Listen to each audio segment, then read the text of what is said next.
আসসালামু আলাইকুম প্রিয় দর্শক।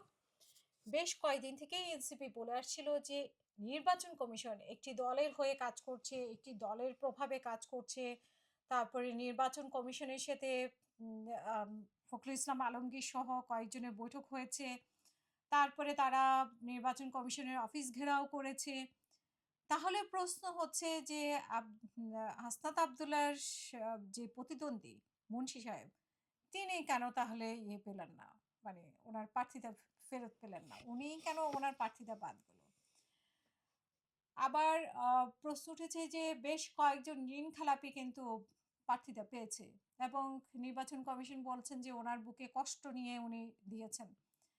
এখন এনসিপির কাছেও প্রশ্ন যে মানে আপনাদের পক্ষে যখন কথা বলবে তাহলে কোনো সমস্যা নেই নির্বাচন কমিশনের। মানে হাসনাত আব্দুল্লাহর প্রার্থিতা হাসনাত আব্দুল্লাহ যে প্রতিদ্বন্দ্বী তাকে বাদ দিয়েছে। এখন নির্বাচন কমিশন ঠিক আছে। হ্যাঁ? সেটা নিয়ে আপনাদের কোনো আপত্তি নেই। তো বাকি যে দিয়েছে সেটা নিয়ে আপনারা কথা বললেন না। আর তারপরে নির্বাচন কমিশন তাহলে আপনি কি এনসিপি চাপে পড়ে ওইটা হাসনাত আব্দুল্লাহর প্রার্থী মানে যিনি প্রতিদ্বন্দ্বী তাকে আপনি বাদ দিলেন। আর অন্যান্যদেরকে আপনি ছেড়ে দিলেন। যে মনে কষ্ট নিয়ে অন্যান্য ঋণদাতা যারা আছে, ঋণ খেলাপি যারা আছে তাদেরকে ছেড়ে দিলেন। তো ঋণ খেলাপিতে একটা নিয়ম আছে। সেই নিয়ম অনুযায়ী তো সবাই একটা প্রসেসিং এ আসবে। সেই প্রসেসিং কে কেউ ছাড় পাবে আর কেউ ছাড় পাবে না। আবার এনসিপির বা জামাতের কথা মতো যারা ছাড় পাবে অনেকেই ছাড় পেতে পারে, আবার অনেকে ছাড় পেতে পারে না। যে আসনটা তাদের দরকার, সেই আসনটা তাদের নিশ্চিত করতে হবে। এটা আসলে কোন ধরনের নিয়ম? এটা কোন ধরনের নিয়ম এবং এটা কোন ধরনের পদ্ধতি আমরা ভোটের আগে দেখতেছি। ভোটের আগেই যদি এগুলো অনিয়ম হয়, তাহলে ভোটের পরে এরা কি করবে? আর আপনি বলেন যে এনসিপি যে তরুণ ৩ উপদেষ্টা ছিল, এনসিপির কেউ একজন কি প্রশ্ন করেছে, এই হাসনাত আব্দুল্লাহ কি প্রশ্ন করেছে এই ৩ উপদেষ্টার কি? হিসাব কি? ওদের আয় ব্যয়ের ওরা যে ক্ষমতায় ছিল, ক্ষমতা থেকে চলে আসলো, তাদের হিসাব কোথায়? তাদের বন্যার টাকার হিসাব কোথায়? আমরা তো এসব হিসাব দেখতে চাই। এই হিসাবগুলোর যদি নিয়ে প্রশ্ন উঠাতো, তাহলে আমরা বলতাম যে হাসনাত আব্দুল্লাহ একজন সৎ প্রার্থী। তাকে ভোট দেন।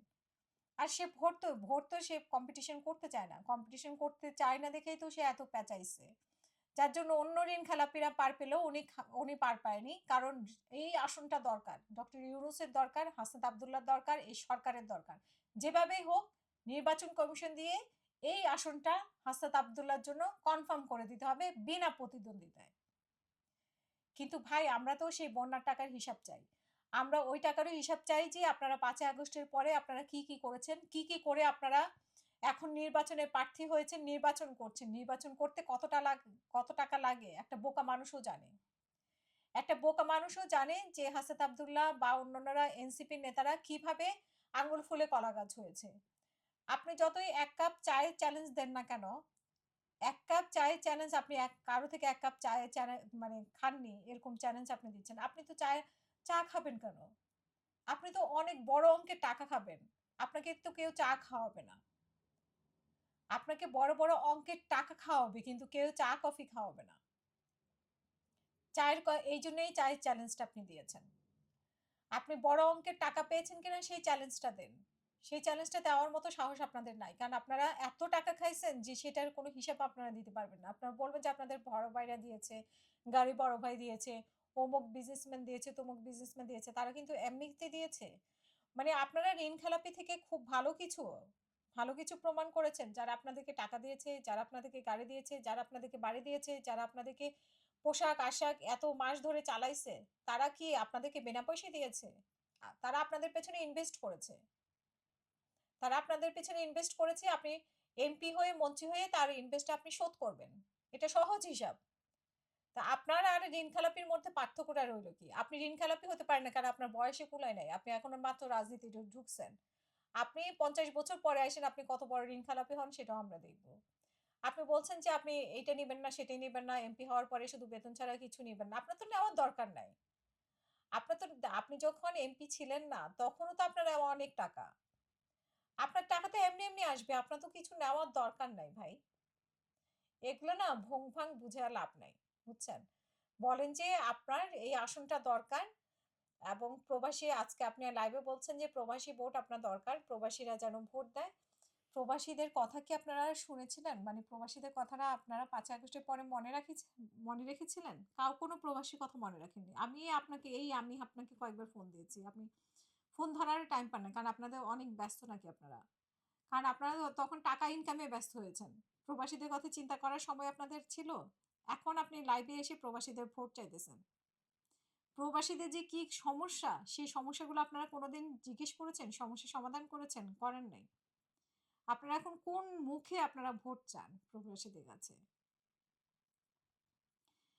এই প্রবাসীদেরকে আপনারা বারবার অস্ত্র হিসেবে ব্যবহার করেছেন, এইবারও আপনারা অস্ত্র হিসেবে ব্যবহার করবেন। আন্দোলনের সময় প্রবাসীরা আমরাই তো দিনে রাতে আমরা প্রোগ্রাম করেছি। প্রবাসীরা রিমাইন্ডেন্স শাটডাউন করেছে। সেই প্রবাসীদের কথা জুলাই ঘোষণাপত্রে কোনো উল্লেখ নাই। আপনারা কি বলেছেন? আপনারা তো তখন এই যে হানিমুনে গেছেন ঘোষণাপত্রের দিন। আপনারা তো কক্সবাজার গেছেন। তো আপনাদের এরকমই আপনাদের ছেলে মানুষই আসলে বুঝছেন? আপনারা বলেন যে ঋণ খেলাপি হতে পারবে না, ঋণ খেলাপি হতে পারবে না, ঋণ খেলাপি হতে পারবে না। ভাই একজন ঋণ খেলাপির ব্যাপারেই তো আপনাদের আপত্তি। আর কোনো ঋণ খেলাপির ব্যাপারে তো আপনাদের আপত্তি নেই। ঠিক আছে? কারণ আপনার সিটটা দরকার। আপনাদের আসলে কোনো আদর্শই নেই। যদি আদর্শ থাকতো তারা আপনারা বন্যার টাকার পাই হিসাব দিতেন। তারপরে আপনারা ৩ উপদেষ্টার টাকার হিসাব নিতেন। হুম? তারপরে আপনারা জুলাই ঘোষণাপত্রের দিন আপনারা কক্সবাজার যেতেন না। ঠিক আছে? আপনারা যে এতদিন তো জুলাই বিক্রি আপনারা হাদির কথা বলেন। আচ্ছা হাদি কি বলছে? আপনারা জুলাই ছিনতাই করেছেন। আপনারা জুলাই বিক্রি করে খেয়েছেন। হাদি যে এই কথাগুলো বলেছে সেটা কেন বলেন না? কথায়, কথায় যে হাদি টেনে আনেন। যাই হোক, মানুষ বিবেচনা করবে। কার প্রতি অন্যায় হয়েছে, কার প্রতি অন্যায় হয়নি মানুষ সেটার বিচার করবে এবং মানুষ বুঝে ভোট দিবে।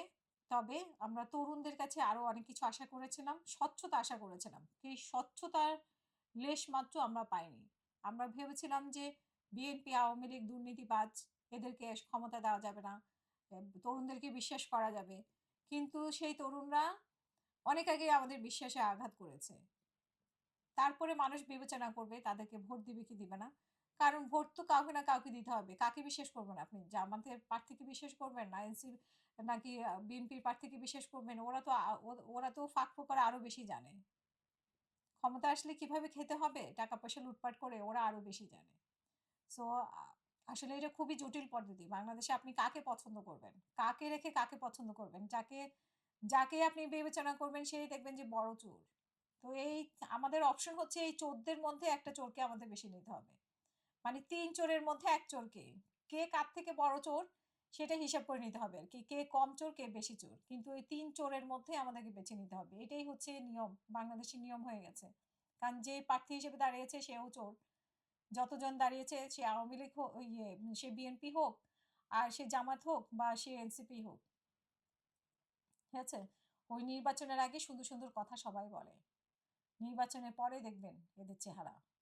কারণ তখন তো আর নামাতে পারবে অবশ্য বাংলাদেশের মানুষ এখন আর অত বোকা নাই। আর প্রবাসীরাও সজাগ আছে মনে রাখবেন।